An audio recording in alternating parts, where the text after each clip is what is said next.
योग ध्यान साधना क्षेत्र में गुरु गोरखनाथ का योगदान महत्वपूर्ण रहा है। ये ध्यान गुरु रघुनाथ येमुल गुरु जी ने कहा।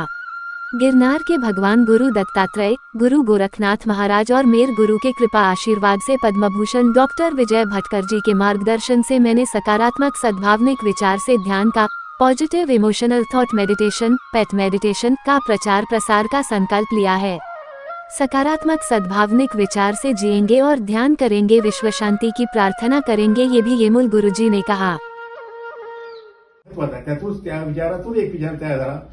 ते येमुल गुरुजींनी माझ्यासमोर मांडला, त्यामध्ये मांडलं की हा विचार आपण समोर न्यायला पाहिजे, पॉझिटिव्ह इमोशनल थॉट पेट तो विचार आपण नेऊया आणि एक नवीन मार्ग आपल्या जगासमोर प्रस्तुत करूया। भगवान गुरु गोरखनाथ महाराज हठयोग के आचार्य है और हास्य योग के प्रेरक और शुरुआत करते हैं। हंसते खेलते ध्यान की कला सीखो, हसीबा खेलबा धरीबा ध्यानम, ये गुरु कहते हैं। सोहम क्रिया, नाड़ी विज्ञान, चक्र साधना, ऐसे कई प्रकार योग ध्यान साधना के आचार्य ने हमें बताए हैं। हर पल सकारात्मक सद्भावनिक विचार से जियो और ध्यान करो, ये भी उन्होंने कहा। Positive emotional thought life and meditation pet meditation मतलब ध्यान। गुरु रघुनाथ गुरुजी का संदेश है कि जीवन में ध्यान के दो मार्ग है, सन्यासी ध्यान और दूसरा सांसारिक ध्यान। सन्यासी ध्यान में मनुष्य संसार को त्याग देता है, वैराग्य जीवन जीता है, संसार की किसी प्रकार की जवाबदारी नहीं स्वीकारता। मन शांति, समाज की उन्नति, लोक कल्याण, विश्व कल्याण की भावना और आध्यात्मिक प्रगति के लिए ध्यान योग साधना करता है। संसारी मनुष्य घर परिवार समाज की जवाबदारी और कर्तव्य के साथ अपने कार्य, सेवा और अच्छे बुरे कर्म में जीवन व्यतीत करता है। टेंशन, नैराश्य, स्ट्रेस दूर करने के लिए मन शांति, खुश रहने के लिए खुद एवं समाज की उन्नति, सामाजिक क्षेत्र में प्रगति के लिए ध्यान योग साधना करता है। इसके साथ मनुष्य की वृत्ति प्रारब्ध कर्म और संस्कार परिस्थितिनुसार हिंसक, शैतानी वृत्ति, जानवर वृत्ति, इंसानी वृत्ति और संत वृत्ति जैसा बन जाता है। और कई प्रकार के वृत्ति मनुष्य में होती है, जैसे हिंसक शैतानी वृत्ति स्व आनंद के लिए परिवार तथा समाज को हानि पहुंचाना, जानवर वृत्ति में दूसरे का हक छीनना, इंसानी वृत्ति में स्वतः और परिवार के खुशी के लिए अच्छे कर्म के साथ समाज को भी तोड़ देना, जियो और जिने दो की राह पे चलना, ये वृत्तियां इंसान में होती है। उसी प्रकार से साधु संत महंत की वृत्ति समाज कल्याण की भावना रखना, सभी के आनंद के लिए समाज और देश के लिए सेवा और प्रार्थना, सदैव अच्छे विचार अच्छे कर्म के साथ विश्व तथा लोक कल्याण की भावना रखना, इस तरह से विभिन्न मनुष्य के वृत्ति प्रवृत्ति के लिए विभिन्न ध्यान साधना के प्रकार है। मानसिक अवस्था, शारीरिक अवस्था, पंचेंद्रिय की अवस्था, स्ट्रेस, टेंशन, नैराश्य, सुख दुख, परिस्थिति, चेतना, जागृति, चित्त, सोच और जीवन शैली, इन सब का विचार करके ध्यान योग साधना का प्रकार हमें चुना चाहिए।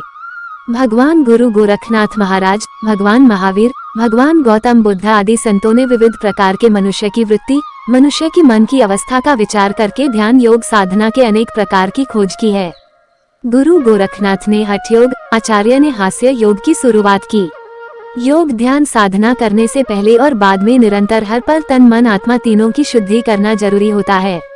इसका उद्देश्य केवल मनुष्य के गलत वृत्ति प्रवृत्ति स्वभाव को दूर करना, विवेक बुद्धि चित्त चेतना जागृति नैतिकता के साथ अपने आचार विचार व्यवहार और संस्कार अच्छा रखना, मन में अहिंसा करुणा व अच्छी भावना, ईश्वर तथा गुरु सेवा, दिव्यांग अनाथ गरीब लोगों की सेवा और अन्नदान अपने जीवन में अपनाना है। ऊपर बताए गए इस जीवन शैली को हम क्रिया कहते हैं।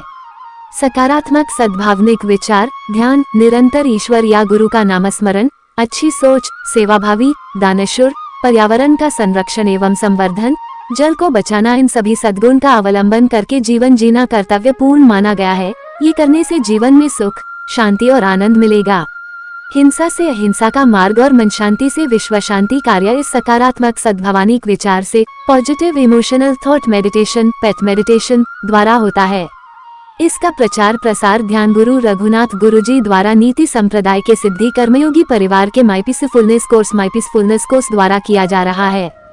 आज हम सद्भावनिक जन जागृति अभियान के अंतर्गत positive emotional thoughts life mission पेट लाइफ मिशन के भाग 2 के अंतर्गत लोगों के मन में सद्भावना जागृत कैसे हो इसके बारे में देखेंगे। किसी व्यक्ति के प्रति दुखद घटना देखी हो सुनी हो, कोई संकट समय हम सभी लोग इस व्यक्ति के बारे में ईश्वर को प्रार्थना करेंगे कि वो जल्द से जल्द संकट से मुक्त हो, उसकी रक्षा करें, उसको निरोगी रखे, उसको वो जल्द से जल्द अच्छा हो। इसी समय हम सभी के लिए, कल्याण के लिए, निरोगी जीवन के लिए ईश्वर से प्रार्थना करेंगे। ऐसे अगर हम रोज कोई भी आपातकालीन घटनाओं के बारे में प्रार्थना करेंगे, व्यक्ति के बारे में या घटनाओं के बारे में, अपना मन पॉजिटिव थॉट से भरा रहेगा, जिससे एक वैश्विक ऊर्जा अपने जीवन में आके अपना जीवन आनंदमय, सुखमय और निरोगीमय होने के लिए लाभ होगा।